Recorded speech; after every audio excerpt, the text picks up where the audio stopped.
Kata Anwar Ibrahim, masa orang UMNO masuk parti dia, oke saja. Wah, ini merujuk kepada siapa?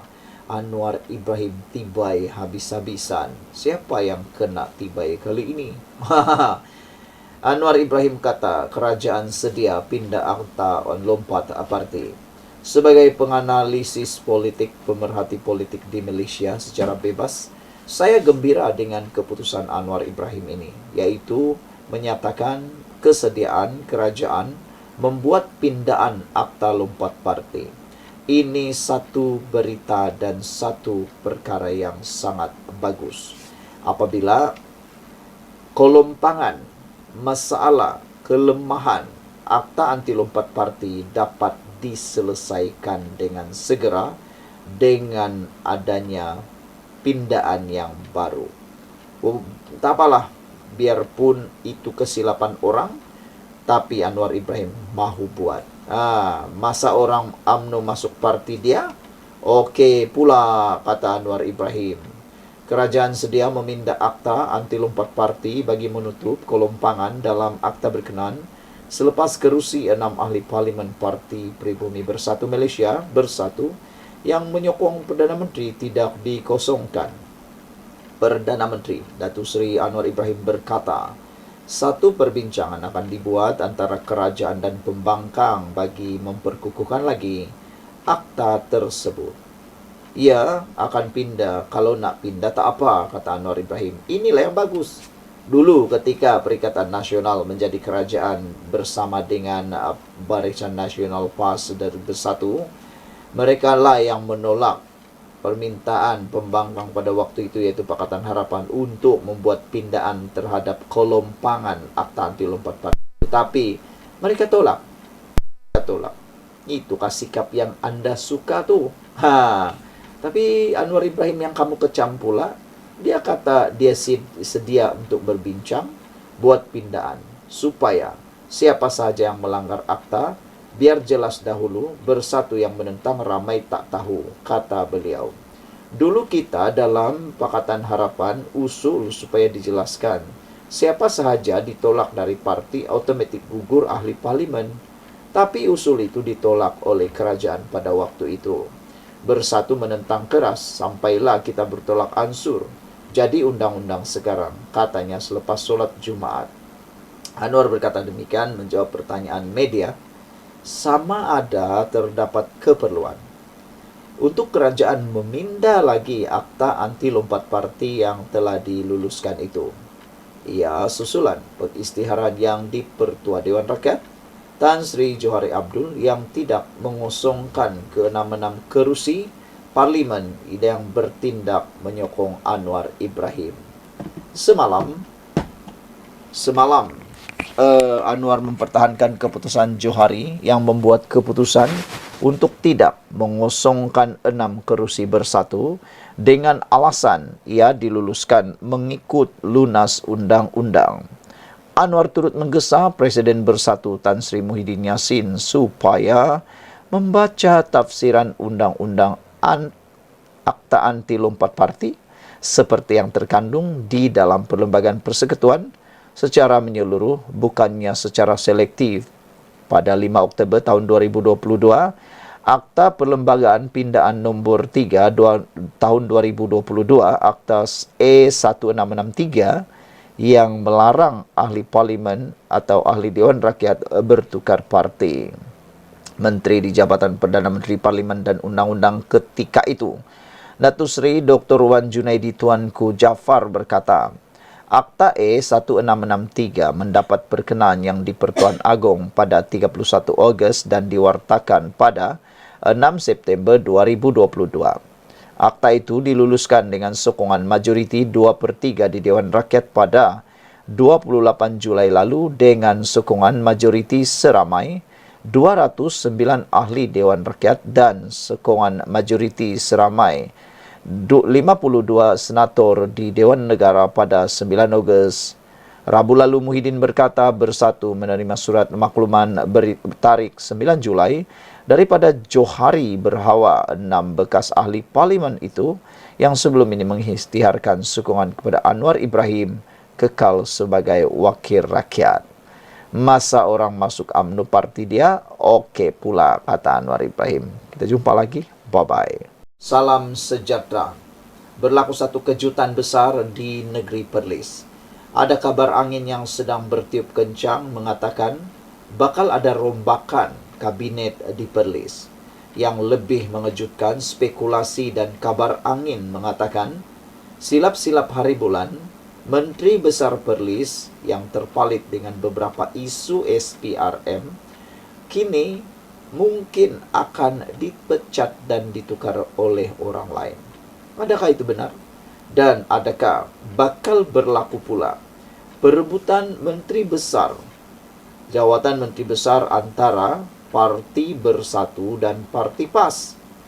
Karena sebelum ini kita tahu Parti Bersatu seakan-akan belum ada satupun Menteri Besar yang datangnya daripada Parti Bersatu. Hanya satu yang mereka mengharapkannya, yaitu di Perlis. Kalau Bersatu dapat Menteri Besar Perlis, mungkin ada harapan bagi mereka menguasai Perlis dan mendapat laba di sana. Tetapi kalau PAS dapat lagi, nampaknya Bersatu makin tenggelam dalam dunia gabungan Perikatan Nasional.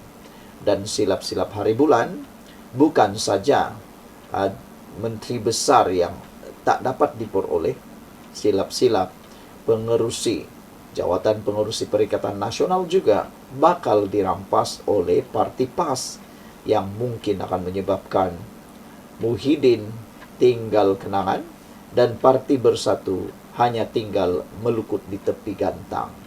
Kalau itu berlaku, kesianlah Parti Bersatu dan mereka hanya akan menjadi penumpang di Perikatan Nasional. Tapi sekarang ini belum terjadi. Cuma yang mengejutkan kita, ada mesyuarat besar Perikatan Nasional yang dibuat di Pejabat Setiausaha Kerajaan Negeri Perlis. Persoalan ini tular di media sosial.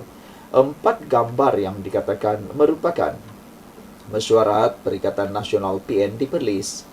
Menerusi perkongsian pengguna X, Aim Den, mesyuarat gabungan itu didakwa berlangsung di Pejabat Setiausaha Kerajaan Negeri Perlis. Kelihatan dalam gambar yang tersebar itu ialah pengurusi Perikatan Nasional PN Tan Sri Muhyiddin Yassin dan Menteri Besar Perlis Muhammad Syukri Ramli merangkap pengurusi PN negeri. Semalam Muhyiddin yang juga Presiden Bersatu melawat Perlis sehingga mengundang desas-desus mengenai perubahan kepimpinan Menteri Besar Perlis dalam masa terdekat. Bagaimanapun, Muhyiddin menafikan kabar angin itu dan memberitahu media kehadirannya ke Perlis adalah untuk menziarahi Tuanku Said Sirajuddin putra Jamalulail yang sebelum ini menjalani pembedahan di Hospital Tuanku Fauziah Kangar. Jelasnya lagi, sudah kebetulan berada di Perlis, dia bertemu Menteri Besar, pimpinan Bersatu, pimpinan Perikatan Nasional. Dia juga menghadiri program Semarak Kasih bersama masyarakat di Kampung Warna-Warni, seberang ramai di Kuala Perlis. Saudara-saudara sekalian, mesyuarat Perikatan Nasional buat kat Pejabat Setiausaha Kerajaan Negeri Perlis ini boleh ke, kata Aim Den. Yang dia tanya ialah, bolehkah Pejabat Setiausaha Kerajaan Negeri Perlis ni buat dijadikan mesyuarat tempat mesyuarat Perikatan Nasional? Itu persoalan dia. Kamu jawablah sendiri. Sekian dulu untuk kali ini. Jangan lupa tinggalkan komen Anda, tekan butang subscribe. Ikuti terus ulasan selepas ini. Salam sejahtera, terima kasih karena bersama dengan saya di Nazilin Unity Channel. Sekali lagi, kerajaan pimpinan Anwar Ibrahim, kerajaan Madani, kerajaan perpaduan, menang, kalahkan persepsi, kalahkan naratif Mahathir Mohamad dan juga Muhyiddin Perikatan Nasional. Apabila hari ini media asing memuji langkah kerajaan menarik pelabur. Saudara, ada beberapa laporan sebelum ini yang pernah saya bacakan ketika kempen pilihan raya. Ada pemimpin Perikatan Nasional tu yang tak sedar diri, kata laporan tersebut. Laporan itu kata mungkin Muhyiddin terlebih perasan di Sungai Bakap. Sehingga di dalam laporan itu di Harapan Daily menulis Muhyiddin seperti seakan-akan masuk bakul angkat sendiri apabila beliau turut mencadangkan mengajar kerajaan sekarang bagaimana mentadbir negara. Walhal, kata netizen, yang pernah rakyat mengangkat bendera putih, yang pernah digelar sebagai kerajaan gagal, Perdana Menteri gagal, adalah Muhyiddin Yassin. Jarang sekali kita mendengar Muhyiddin Yassin diiktiraf oleh mana-mana kerajaan, mana-mana negara, luar negara, apalagi diangkat sebagai top 10 dalam pemimpin berpengaruh. Tapi Anwar Ibrahim tak payah cakaplah, beliau tak masuk bakul angkat sendiri kerana diiktiraf oleh begitu banyak pengiktirafan diterima, termasuklah media asing. Yang terkini, langkah yang diambil oleh Perdana Menteri untuk menarik pelaburan dalam sektor bernilai tinggi seperti semikonduktor dan teknologi digital meraih pujian Forbes baru-baru ini. Menerusi artikel pada 10 Julai lalu, penulisnya Benjamin Leke turut memuji tindakan Malaysia dalam menangani ketidakcukupan dengan memperkenalkan beberapa siri cukai baharu sambil mengoptimumkan kos di tengah-tengah cabaran yang berterusan. Mengulas artikel di majalah itu, pengarah urusan SPI Asset Management Stephen Innes berkata, suatu yang agak berbeza apabila melihat fokus ditumpukan kepada persekitaran yang lebih positif dan bukannya badai politik. Menurut Ines, selain pelaksanaan fiskal yang berhemat dan subsidi langkah penting kerajaan, yang dilihat menyerlah adalah peralihan kepada bidang semikonduktor. Beliau berkata, Malaysia yang sebelum ini pernah dikenali sebagai lembah Silicon Timur, sebelum Taiwan dan Korea Selatan mengambil alih penerajuan industri chip, berhasrat untuk mengembalikan semula era kegemilangannya. Menumbuhkan pasukan petugas semikonduktor baharu menunjukkan komitmen Malaysia untuk meningkatkan industrinya daripada pemasangan hinggalah kepada pembuatan berteknologi tinggi.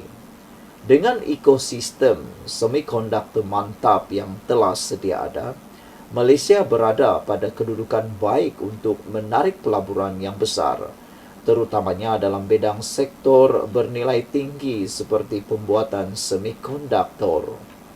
Langkah strategik yang diambil Perdana Menteri Datuk Seri Anwar Ibrahim telah menyokong potensi Malaysia untuk menjadi kuasa semikonduktor di rantau ini, katanya dipetik bernama. Sementara itu, Ketua Ahli Ekonomi Bank Muamalat Malaysia Berhad, Dr. Muhammad Afzanizam Abdul Rashid berkata, artikel itu membayangkan bahawa agenda reformasi kerajaan telah mula disedari oleh pihak luar. Ini akan membantu membina kredibiliti pentadbiran sekarang dalam usaha mereka untuk menarik pelabur dan perniagaan asing untuk melabur di Malaysia. Negara kita sememangnya mempunyai apa yang diperlukan mereka untuk melabur dan berkembang maju apabila kerajaan menyusun semula keutamaan perbelanjaan untuk meningkatkan produktiviti negara dalam jangka masa sederhana sehingga jangka masa panjang, katanya. Dalam masa sama, Afzanizam berpendapat pembaharuan biasanya dikaitkan dengan langkah-langkah yang tidak popular. Tambahnya, kerajaan yang diterajui Anwar sekarang cukup berani untuk menyahut cabaran sambil pada masa yang sama memastikan agenda reformasi akan dilaksanakan pada kadar yang sewajarnya. Saya percaya itulah fokus-fokus yang menarik perhatian Forbes, memandangkan potensi besar ekonomi Malaysia, katanya lagi. Sekian untuk kali ini, ikuti terus ulasan selepas ini dan jangan lupa tinggalkan komen Anda. Bye-bye. Salam sejahtera, terima kasih kerana bersama dengan saya di Nazlin Unity Channel. Akhirnya Anwar Ibrahim ambil keputusan paling mengejutkan Muhyiddin. Anwar Ibrahim mendedahkan tadi, saya ulang sedikit supaya tahu apa yang berlaku. Anwar Ibrahim telah dedahkan pada tahun 2022, kerajaan pada waktu itu dipimpin oleh Perikatan Nasional dan Gabungan Barisan Nasional. Pada waktu itu, Pakatan Harapan adalah pembangkang.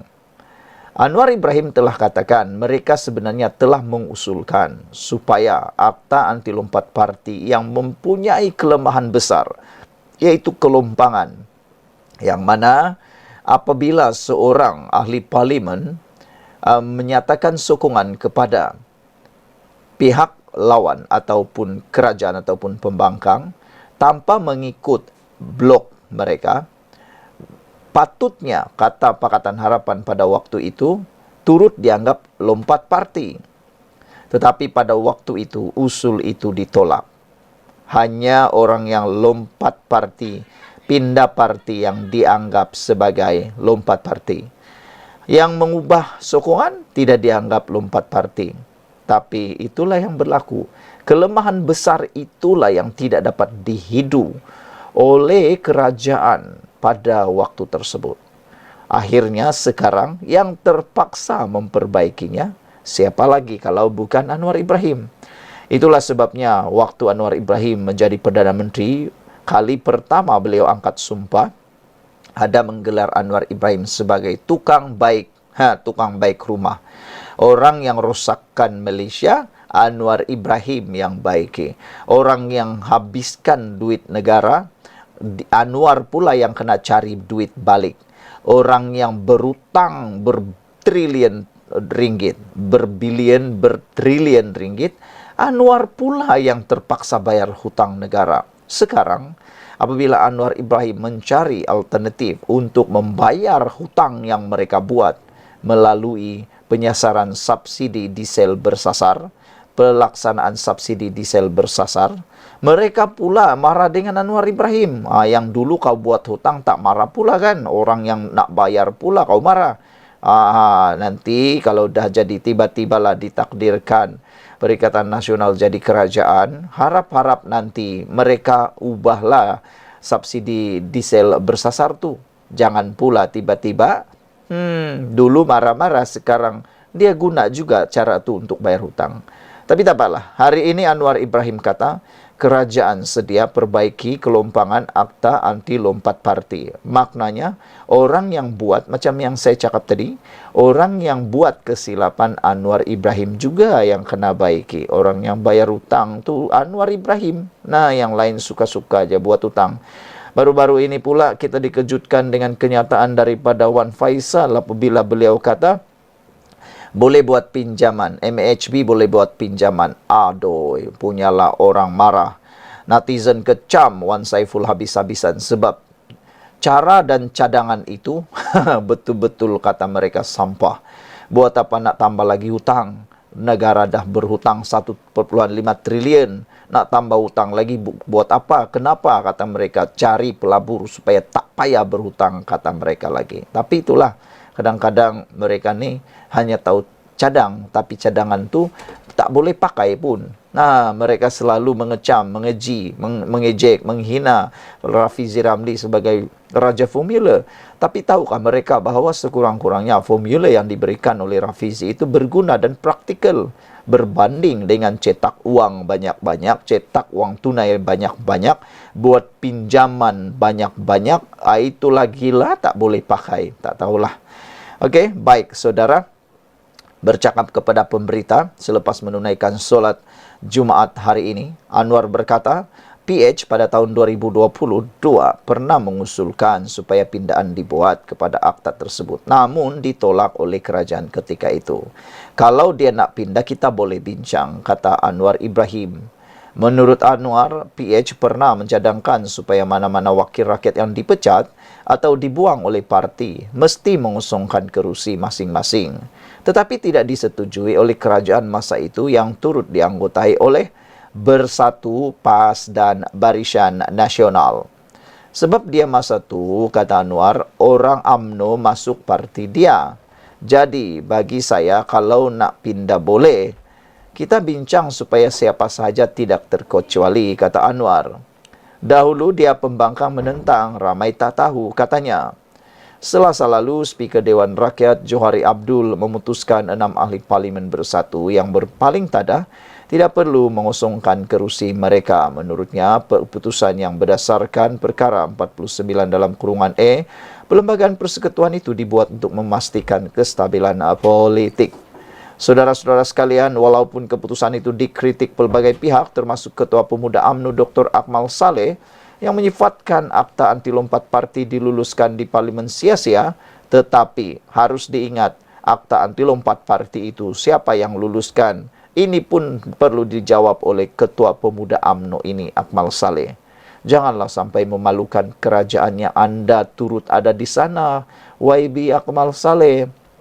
Janganlah memalukan komponen komponen kerajaan perpaduan ni. Saudara-saudara sekalian, apa yang dinyatakan oleh netizen, beberapa komen kata, pembangkang ni kalau dah tahu RUU anti lompat parti itu ada kelemahan, kenapa diluluskan? Buatlah hingga sempurna. Dah kena batang hidung nak tuding jari kepada orang lain. Baca perlembagaan sampai habis dan faham, kata Purple Mouse. Ketua Rominami kata, jangan cuba nak spin sana-sini. Rakyat ada akhlak dan pemikiran yang cukup untuk tajam untuk menilai apa yang kamu lakukan sekarang. Harap-harap benda ini tak makan diri satu hari nanti, kata beliau. Jimmy Page kata, memang begitulah penyakit dalam politik Malaysia, kata beliau lagi. 6 ahli parlimen tu gugur keahlian, tak payah tipu kata dia dipecat, katanya. Gugur keahlian dengan pecat itu tak tahulah sama kata. Anda fikirlah sendiri. Pada pendapat saya, gugur keahlian dengan pecat itu macam sama saja kan. Siapa yang kalau digugurkan, bukankah itu dipecat? Kalau dipecat, bukankah itu hilang keahlian? Entahlah, saya pun tak fahamlah apa yang Jimmy Page kata ini. Kota Rominami kata, rakyat dah semakin mual dengan tindak tanduk ahli politik sekarang. Mengulangi benda yang berulang-ulang, katanya lagi. Nah, kalau tidak mau berulang-ulang, bagus kita sokonglah apa yang Anwar Ibrahim kata. Akta anti lompat parti ini perlu diperbaiki. Jangan lagi menyalahkan Anwar Ibrahim. Kamu salahkan orang yang meluluskan akta anti lompat parti ini dulu, yaitu Kerajaan Perikatan Nasional, PAS, Bersatu, dan BN pada waktu itu. Sekian dulu, jangan lupa tinggalkan komen Anda. Bye-bye. Salam sejahtera, terima kasih karena bersama dengan saya sekali lagi di Nazilin Unity Channel. Jangan marah-marah, jangan suka-suka, jangan gaduh-gaduh. Dalam dunia politik memanglah ada perbezaan pendapat, ada perbezaan hujah, perbahasan yang ada, pastinya perbezaan satu persatu. Mungkin Anda suka Perikatan Nasional, Anda suka Pakatan Harapan, Anda suka Barisan Nasional, Anda suka PAS, Anda suka PKR dan sebagainya. Semua itu adalah ragam dalam politik dan tentulah ia akan membawa pelbagai pendapat dan juga pelbagai perbezaan pemikiran. Hari ini sudah dibuktikan melalui pendedahan Datuk Seri Anwar Ibrahim ini, yaitu Perikatan Nasional selama ini rupa-rupanya melakukan satu kesilapan yang besar sehingga menyebabkan 6 ahli parlimen bersatu kekal sebagai ahli parlimen. Anwar Ibrahim dedah, dia kata sudah cadang dulu pindah tapi tak dipersetujui kerajaan ketika itu. Semua ini merujuk kepada kelompangan yang berlaku dalam akta anti lompat parti. Pada waktu itu, Pakatan Harapan pembangkang sudah menyadarinya. Mereka sudah tahu ada kelompangan di sana, tetapi kerajaan ketika itu tidak mengambil peduli. Bahkan mereka dengan sombong mengatakan bahwa tak perlulah. Jadi itu sebabnya apa yang berlaku sekarang itu ialah apa yang mereka tabur, itulah yang mereka tuai. Pembangkang dilihat terus menyalahkan kerajaan hari ini, walaupun sebenarnya mereka ketika menjadi kerajaan yang meluluskan undang-undang berkaitan anti lompat parti tersebut. Bukan Anwar Ibrahim, bukan kerajaan Madani perpaduan sekarang. Walau bagaimanapun, Perdana Menteri Datuk Seri Anwar Ibrahim berkata, kerajaan sedia berbincang bagi meminda akta lompat parti untuk memperbaiki kelompangan yang terdapat dalam undang-undang berkenan. Beliau berkata, Pakatan Harapan PH pada tahun 2020 pernah mengusulkan supaya pindaan dibuat kepada Akta Terbabit, namun ditolak oleh kerajaan ketika itu. Dulu kita cadang supaya mana-mana yang ditolak dibuang oleh parti, ditolak mengosongkan kerusi. Tapi tidak disetujui oleh kerajaan masa itu. Ini yang betul-betul membuatkan ramai penganalisis politik, pemerhati politik jadi bingung. Agak-agak pada waktu itu apa yang difikirkan oleh kerajaan pada pimpinan pada waktu itu? Apakah yang mungkin mereka sedang imajinasikan? Adakah mereka yakin 100% tiada yang akan mengalihkan sokongan? Sehingga mereka berani pula menolak usul pembangkang Pakatan Harapan pada waktu tersebut. Jadi itulah, mereka yang buat, mereka yang salahkan orang, mereka yang salah mentafsir masa depan, mereka pula yang menyalahkan orang. Nah, sekarang ini apa yang sudah berlaku, akhirnya makan diri Perikatan Nasional. Kata Anwar Ibrahim lagi, beliau menambah, sebab dia masa tu orang UMNO masuk parti dia. Jadi, bagi saya, kalau nak pindah boleh, kita bincang supaya siapa saja tidak terkecuali. Dahulu dia pembangkang menentang, ramai tak tahu katanya.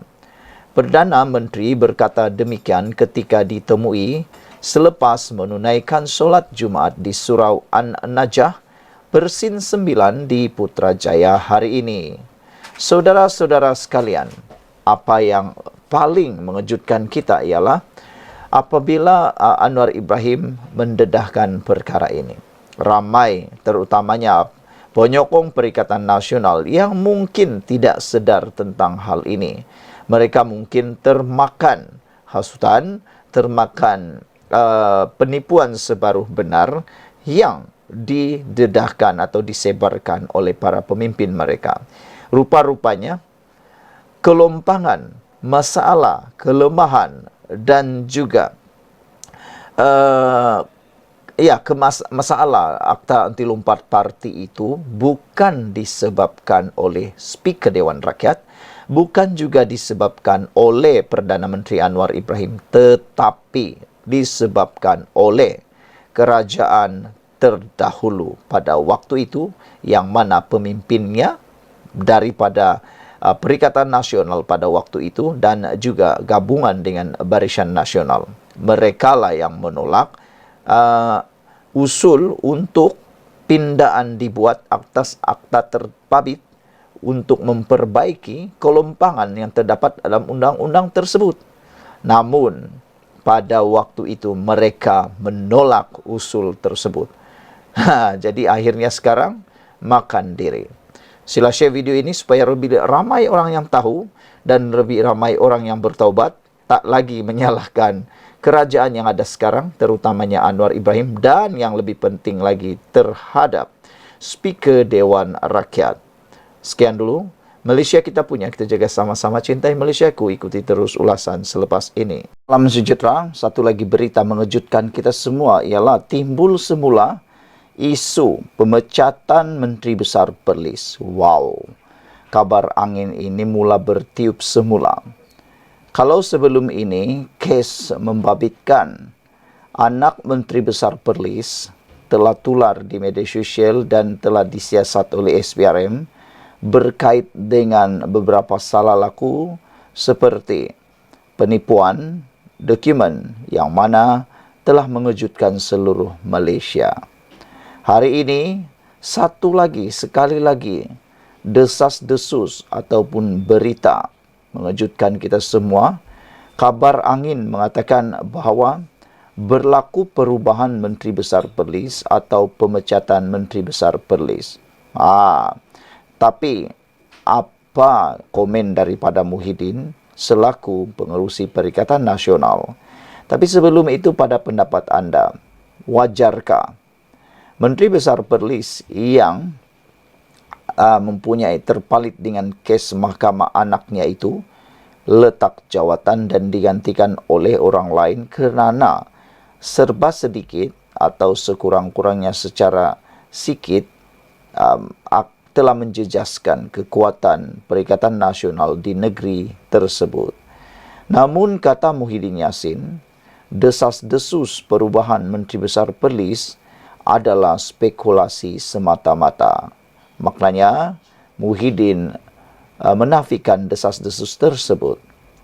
Desas-desus berhubung perubahan kepimpinan Menteri Besar Perlis Muhammad Syukri Ramli dalam masa terdekat adalah bersifat spekulasi semata-mata. Malah, kata Muhyiddin, kabar angin itu juga tiada kaitannya dengan lawatan pengerusi Perikatan Nasional PN Tan Sri Muhyiddin Yassin ke negeri itu pada kemarin. Muhyiddin berkata, kehadirannya ke Perlis adalah menziarahi Raja Perlis, Tuanku Syed Sarejuddin Putra Jamalul Lail, yang sebelum ini menjalani pembedahan di Hospital Tuanku Fauzia Kangar. Kata Muhyiddin lagi, kedatangan saya ke Perlis bukan bertujuan hendak endorse, menyokong sesiapa atau apapun, dan tidak ada kaitannya kedatangan saya hari ini dengan soal kepimpinan negeri yang sedia ada, kata beliau lagi. Biasanya segala desus-desus itu hanyalah spekulasi semata-mata. Kerana yang pertamanya saya datang kerana hendak menziarahi Tuanku Raja Perlis, jadi sudah kebetulan berada di sini, maka saya pun berjumpa Menteri Besar, pimpinan Bersatu, pimpinan Perikatan Nasional, serta menghadiri program pada petang ini juga, kata Muhyiddin. Namun demikian, untuk makluman anda semua di Malaysia ini, kabar angin sudah banyak kali terbukti benar, dan kabar benar sudah terbukti boleh berubah tidak benar. Jadi, jangan terus dibuang, jangan terus percaya bahawa kabar angin itu tidak betul kerana sudah terbukti banyak kali kabar angin akhirnya jadi benar, perkara yang dinafikan akhirnya benar-benar berlaku. Muhyiddin juga berkata, tujuannya meluangkan masa hadir ke Perlis bersama istrinya adalah disebabkan sudah lama tidak melawat Perlis selepas kali terakhir berbuat demikian ketika kempen pilihan raya. Kata Muhyiddin, itulah tujuan saya datang kerana sudah lama tidak dapat datang dan kali terakhir saya hadir ke negeri ini adalah sebelum PRU lalu. Jika tidak ada perubahan apa-apa pun yang berlaku, jadi tiada perubahan dalam kepimpinan negeri ini kerana saya tahu Perlis sudah pun ada kerajaan negeri sendiri, sudah ada menteri besar, kata beliau lagi. Sekian untuk kali ini, jangan lupa tinggalkan komen anda, tekan butang subscribe. Bye-bye.